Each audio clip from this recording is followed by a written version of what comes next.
श्री कृष्ण कहते हैं कि जो घड़ा आधा भरा होता है वह ज्यादा बचता है और जो पूर्णता भरा होता है वह मौन रहता है। मौन मुख से नहीं मन से होना जरूरी है।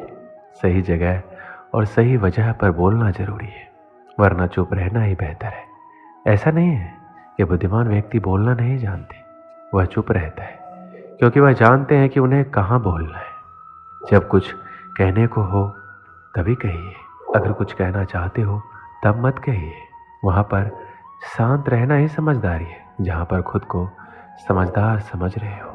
बेतुकी बातों का सबसे बेहतर जवाब ना देना है। मौन जरूरी नहीं है, अपितु जरूरत है। सवाल का जवाब शांति से मिलता है, बहस करने से जवाब खो जाता है।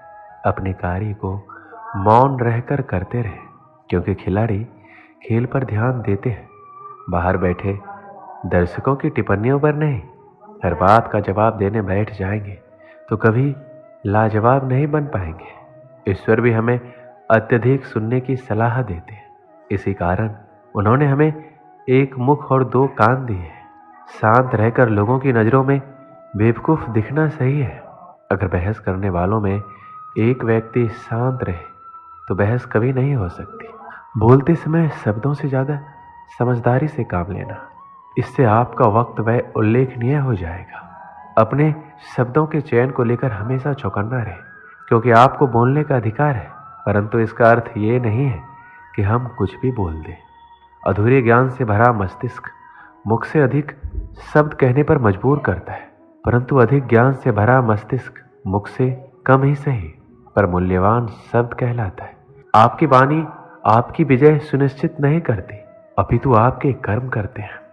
शांत व्यक्ति एक गुत्थी के समान है जो अपने आप में सुलझा हुआ रहता है, लेकिन सारा जमाना उस गुत्थी में उलझा हुआ रहता है। शांति का दूसरा अर्थ संतुष्टि है।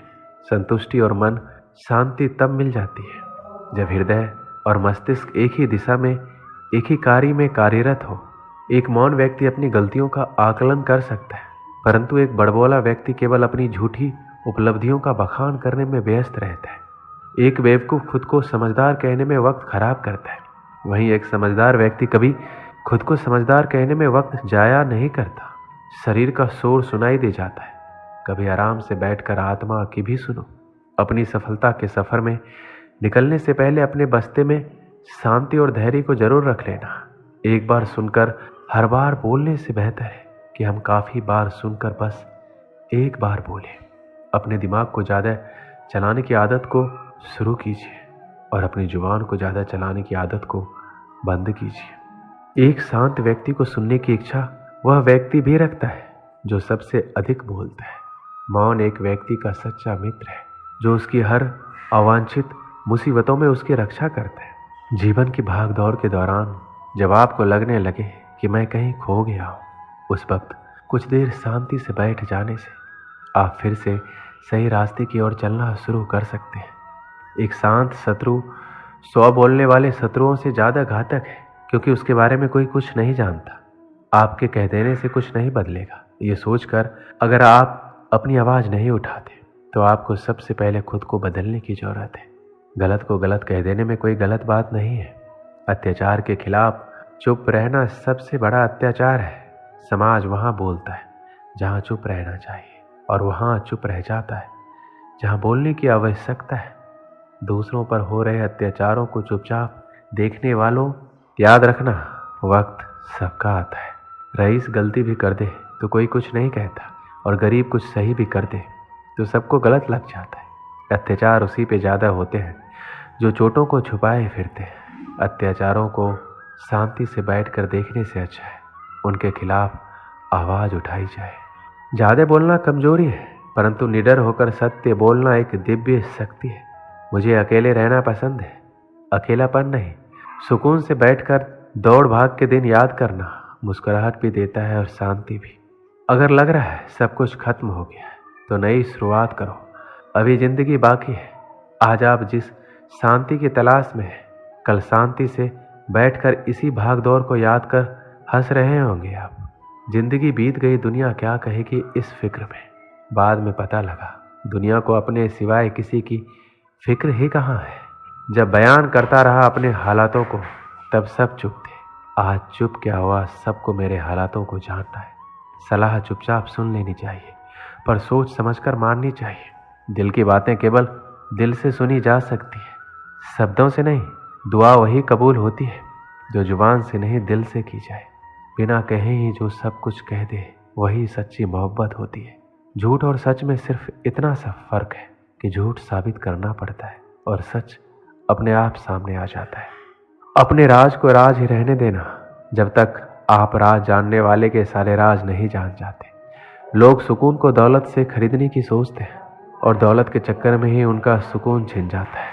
कोई अचानक शांत हो जाए तुम्हारी गलतियों से, तो समझ लेना ये तूफान से पहले की शांति है। दुनिया में यूँ तो सभी शांति चाहते हैं, बस ये दुनिया किसी को शांति से जीने नहीं देती। एक समय की बात है, एक गरीब आदमी था। वह रोज अपने गुरु के आश्रम जाकर वहाँ साफ सफाई करता और फिर अपने काम पे चला जाता था। अक्सर वो अपने गुरु से कहता, मुझे आशीर्वाद दीजिए, मेरे पास ढेर सारे धन दौलत आ जाए। एक दिन गुरु ने पूछ ही लिया, क्या तुम आश्रम में इसलिए काम करने आते हो? उसने पूरी ईमानदारी से कहा, हाँ, मेरा उद्देश्य तो यही है कि मेरे पास ढेर सारा धन आ जाए, इसलिए तो आपके दर्शन करने आता हूँ। पटरी पर सामान लगाकर बेचता हूँ, पता नहीं मेरे सुख के दिन कब आएंगे। गुरु ने कहा, तुम चिंता मत करो, जब तुम्हारे सामने अवसर आएगा तब ऊपर वाले तुम्हें आवाज़ थोड़ी लगाएगा, बस चुपचाप तुम्हारे सामने अवसर खोलता जाएगा। ये बात सुनकर युवक चला गया। समय ने पलटा खाया, वो अधिक धन कमाने लगा, इतना व्यस्त हो गया कि आश्रम में जाना ही छूट गया। कई वर्षों बाद वह एक दिन सुबह ही आश्रम पहुंचा और साफ सफाई करने लगा। गुरु ने बड़े ही आश्चर्य से पूछा, क्या बात है, इतने वर्षों बाद आए हो? सुना है बहुत बड़े सेठ बन गए हो। वह व्यक्ति बोला, बहुत धन कमाया, अच्छे घरों में बच्चों की शादियां की, पैसों की कोई कमी नहीं है, पर दिल में चैन नहीं है। ऐसा लगता था रोज सेवा करने आता रहूं, पर आ ना सका।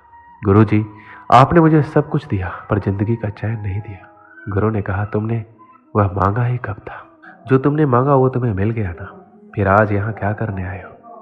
उसकी आंखों में आंसू भर आए। गुरु के चरणों में गिर पड़ा और बोला, अब कुछ मांगने के लिए सेवा नहीं करूंगा, बस दिल को शांति मिल जाए। गुरु ने कहा, पहले तय कर लो, अब कुछ मांगने के लिए आश्रम की सेवा नहीं करोगे, बस मन की शांति के लिए ही आओगे। गुरु ने समझाया कि चाहे मांगने से कुछ भी मिल जाए, पर दिल को चैन कभी नहीं मिलता, इसलिए सेवा के बदले कुछ मांगना नहीं है। वो व्यक्ति बड़ा ही उदास होकर गुरु को देखता रहा और बोला, मुझे कुछ नहीं चाहिए, आप बस मुझे सेवा करने दीजिए। सच में मन की शांति सबसे अनमोल है। इस कहानी से हमें क्या सीख मिलती है? मन की शांति सबसे अनमोल है। जो व्यक्ति अपने मन को शांत कर लेता है, वह किसी भी चीज़ के मुकाबले में धनवान होता है। जब व्यक्ति अपने मन को शांत करता है तो उसका सोचने का तरीका सकारात्मक होता है। और मानव जीवन में कई प्रकार की चुनौतियां और परेशानियां होती हैं, लेकिन जो व्यक्ति अपने मन को संतुलित रखता है, वह इन चुनौतियों का सामना करने में सफल होता है। इसलिए धन, सम्मान या किसी अन्य सामग्री वस्तु से ज़्यादा महत्वपूर्ण है कि वह व्यक्ति अपने मानसिक स्वास्थ्य का ख्याल रखे और अपने मन की शांति को महत्वपूर्णता दे। दोस्तों, इस वीडियो में बस इतना है। मिलते हैं अगले वीडियो में। अपना ख्याल रखिएगा। जय श्री कृष्ण।